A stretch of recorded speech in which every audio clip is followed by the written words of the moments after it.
నమస్తే ఫ్రెండ్స్. ఒక విద్యార్థి కాలేజీకి వెళ్ళేది చదువుకోవడానికి. కానీ అక్కడ చదువు కంటే ఎక్కువగా వివక్ష ఎదురైతే ఆ విద్యార్థి భవిష్యత్తు ఏమవుతుంది? ఇదే అంశంపై యూజీసీ అంటే యూనివర్సిటీ గ్రాడ్స్ కమిషన్ 2026 కోసం కొత్త రూల్స్ తెచ్చింది. కానీ ఈ రూల్స్ ఇప్పుడు దేశవ్యాప్తంగా పెద్ద రచ్చకు దారితీశాయి. అసలు ఈ కొత్త చట్టం ఏం చెప్తుంది? విద్యార్థులకు ఇది వరమా లేక శాపమా?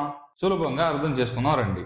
ముందుగా మనం డిస్క్రిమినేషన్ అంటే ఏంటో సింపుల్ గా తెలుసుకుందాం. ఒక వ్యక్తిని తన పుట్టుకనో, రంగునో, కులాన్నో చూసి తక్కువ చేసి చూడటం లేదా అవకాశాలు ఇవ్వకపోవడమే వివక్ష.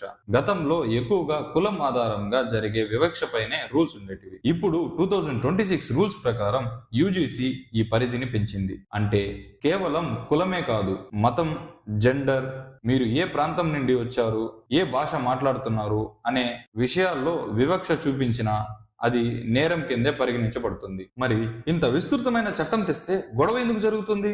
ఇక్కడే మనం 3 ముఖ్యమైన పాయింట్లు అర్థం చేసుకోవాలి. అందులో మొదటిది కుల వివక్ష.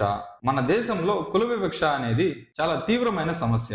ఇప్పుడు అన్నిటినీ ఒకే ఘాటన కట్టడం వల్ల కుల వివక్షపై జరిగే పోరాటం నీరుగారిపోతుంది అని కొందరు వాదిస్తున్నారు. రెండవది పవర్ స్ట్రగుల్. యూనివర్సిటీలో ఎవరి మాట చెల్లుబాటు కావాలి?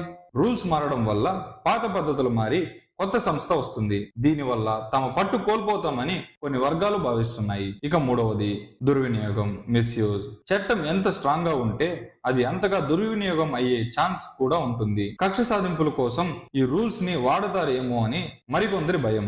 అయితే ఈ చట్టంలో కొన్ని మంచి విషయాలు కూడా ఉన్నాయి. అందులో మొదటిది, మీరు ఏ రకమైన వివక్షకు గురైనా ఫిర్యాదు చేయడానికి ఒక స్పష్టమైన వ్యవస్థ ఉంటుంది. రెండవది, ప్రతి యూనివర్సిటీలో ఫిర్యాదును వినటానికి ఒక ప్రత్యేక అధికారి ఉంటారు. మూడవది, వేరే రాష్ట్రం నుండి వచ్చి చదువుకునే విద్యార్థులకు ఈ చట్టం ఒక రక్షణ కవచంలా మారుతుంది. చివరిగా చెప్పాలంటే చట్టాలు మారడం ముఖ్యం కాదు, మనుషుల ఆలోచనలు మారాలి. ఏ విద్యార్థి కూడా తన కులం వల్లనో, భాష వల్లనో క్యాంపస్ లో తక్కువ చేసి చూడపడకూడదు.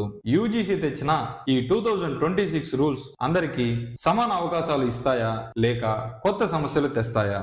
మీకు ఏమనిపిస్తుంది? కింద కమెంట్స్ లో తప్పకుండా చెప్పండి. ఈ ఇన్ఫర్మేషన్ మీ ఫ్రెండ్ కి ఉపయోగపడుతుంది అనుకుంటే షేర్ చేయడం మాత్రం మర్చిపోకండి. మరిన్ని ఇలాంటి వీడియోస్ కోసం మన ఛానల్ ని సబ్స్క్రైబ్ చేసుకొని బెల్ ఐకాన్ ని ఆన్ లో పెట్టుకోండి. ఈ వీడియో నచ్చినట్లయితే లైక్ చేయడం మాత్రం మర్చిపోకండి. సెలవు.